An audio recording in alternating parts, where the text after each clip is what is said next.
I hope all is well for you. Today we will see what is the most deceitful thing you have ever seen a business do to a customer.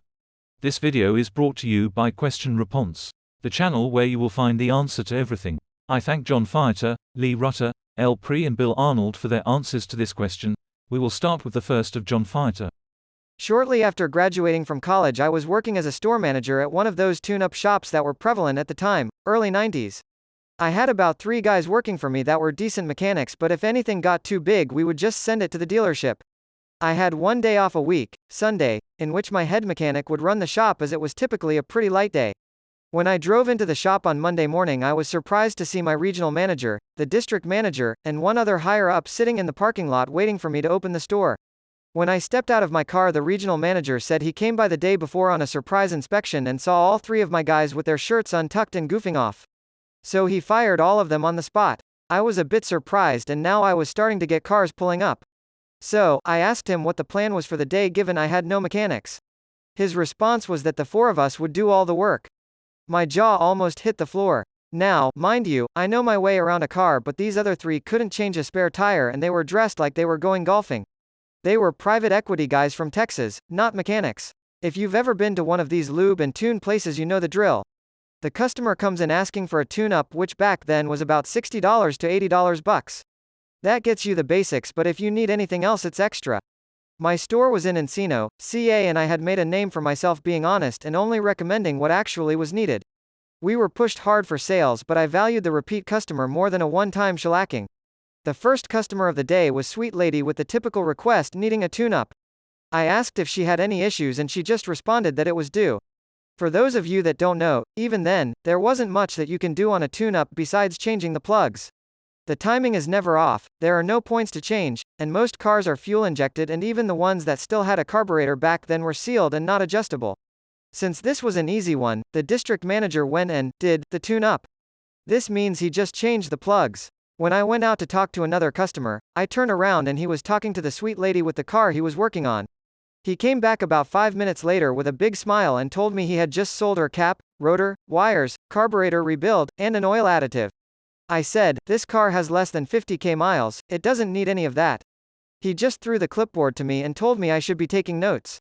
Here's where it gets crazy. Remember how I said these guys couldn't change a tire? Well, they can't, but how were they expecting to do this work with hardly any tools and zero know-how? The first thing he tried to do was rebuild the carburetor. I was curious how he was going to play this one. In true form, he got a can of carb spray and just sprayed it down and cleaned it off. Didn't even attempt to take it off the car. The rest was easy, even a trained monkey can change plug wires. The awful part was the wires they put on were worse than the quality OEM parts that were coming off. In the end, her bill was about $750 for about $25 worth of parts that she didn't even need.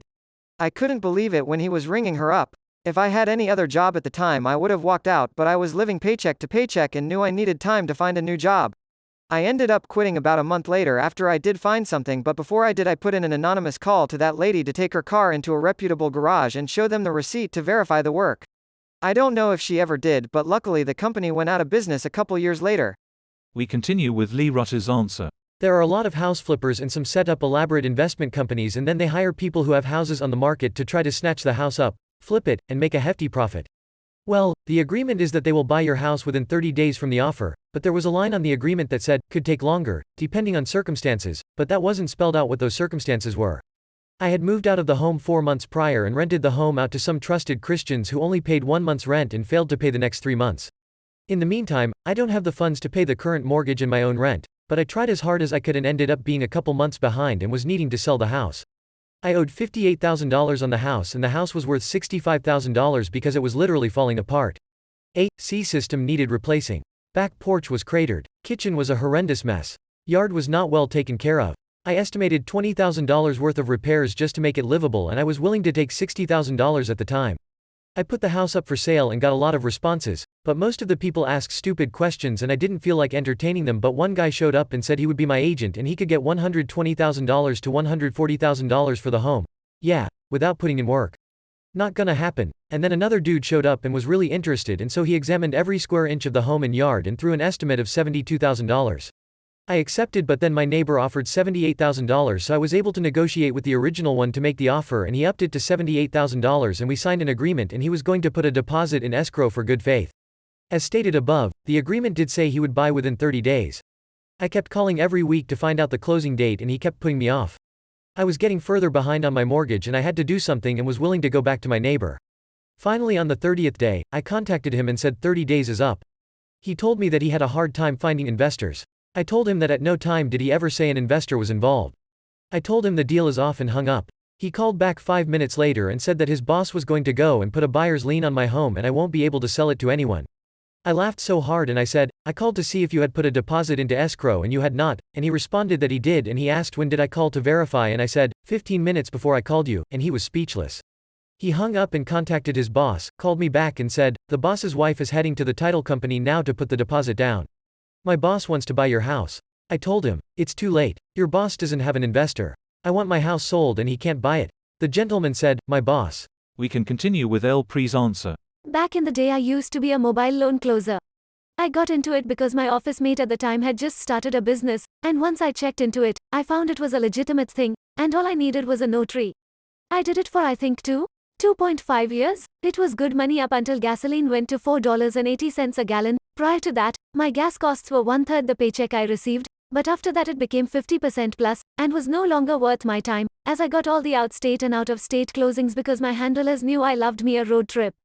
Most of the title companies I worked with were lovely people, hardworking, dedicated to making every I dotted and every T properly crossed.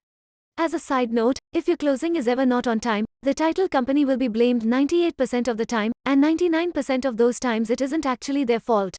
But there was this one company. God, they were utter sleazeballs. Just greasy, ugly, utter slime. The very definition of predatory lending, the people they worked with.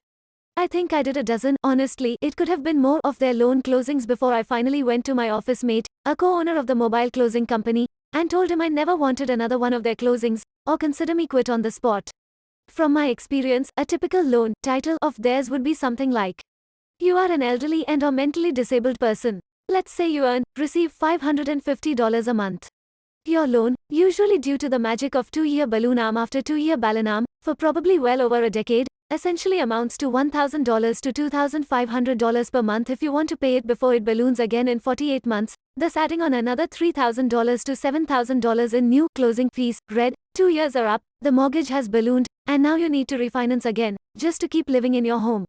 Fucking awful people, and they deliberately aligned with lenders that operated this way. I only got paid if the loan fully closed. Minnesota has a 3-day right of rescission, so if someone changed their mind during that period, the loan didn't go through, and I wouldn't get paid. And man, I cannot tell you how many times I stressed that clause to the people signing, especially with this company, and how many times I didn't get paid. My final stint with the title company in question happened right in my own backyard, just a block and a half from my old grade school. Very elderly woman, son and grandson both in jail, living by herself, gone into debt ages ago to help with legal expenses.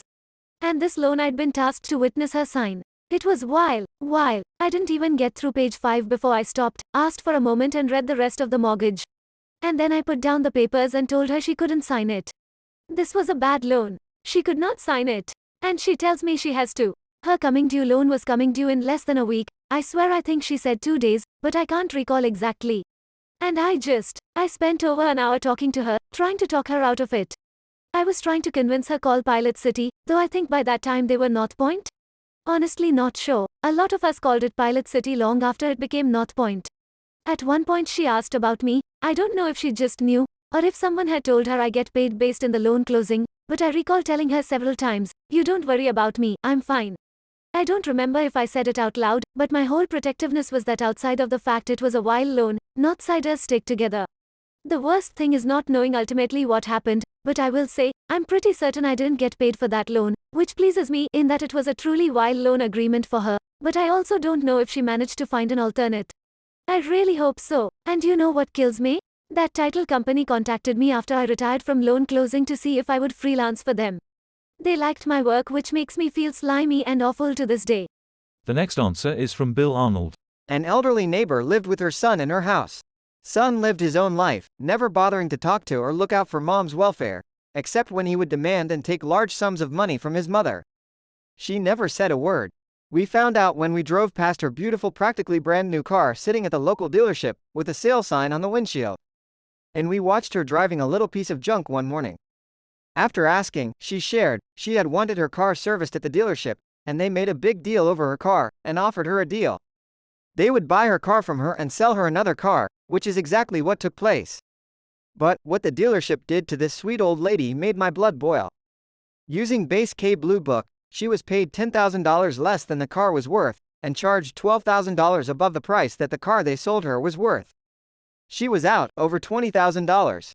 That's how we found out her son had no interactions with his mom. I made a few calls, and State Elder Abuse opened an investigation that moved quickly because of the lady's age. Not only did the dealership end up reimbursing all monies but also provided her a decent car to drive. The state also removed son from her home, and set up home care for the lady. Lady lived well till she passed. This is the end of the video. Thank you for staying until the end. You can now subscribe if you like the video more.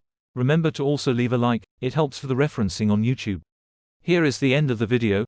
Leave a comment to tell us if these answers are more useful to you. See you soon.